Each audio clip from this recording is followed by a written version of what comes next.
There are two critical strategies you must master in this real estate market if you want to get your offer accepted.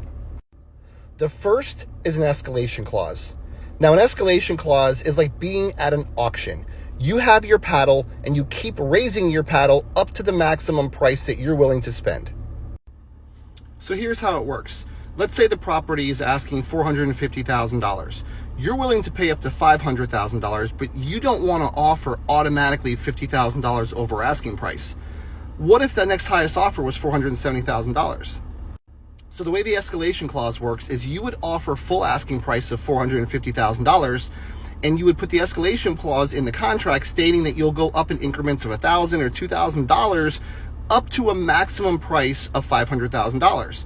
Now, the seller has to provide a competing offer, so they can't just automatically take your $500,000. When you're offering on real estate, you don't know what the other offers are. So this is a way for you to basically show your hand, but also not get taken advantage of. Very important strategy. It's known as the escalation clause.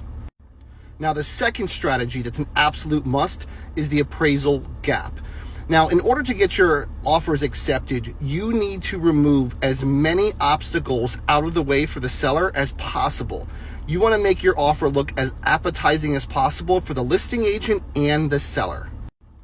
Now, good listing agents in this market know there's a good chance that the offer is going to come in higher than what the property would actually appraise at. And if you're a buyer who's fortunate enough to be able to pay over appraised value, the appraisal gap is a great strategy in order to get your offer pushed to the front of the line.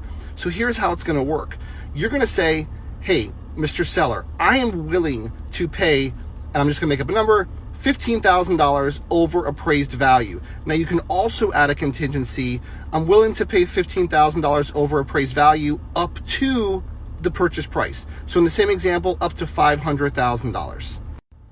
Or you could say, I'm willing to pay $15,000 over appraised value in excess of the purchase price. So in this case, I'd be willing to pay up to $515,000 if it appraises at $500,000. So you really can play with that appraisal gap a little bit, whether it's up to the purchase price or in excess of the purchase price.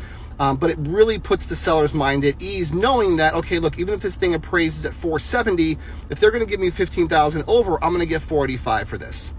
If this is helpful, please make sure you like and follow. If you have any questions, please add a comment. Let me know your question. I'll be glad to answer it for you right here.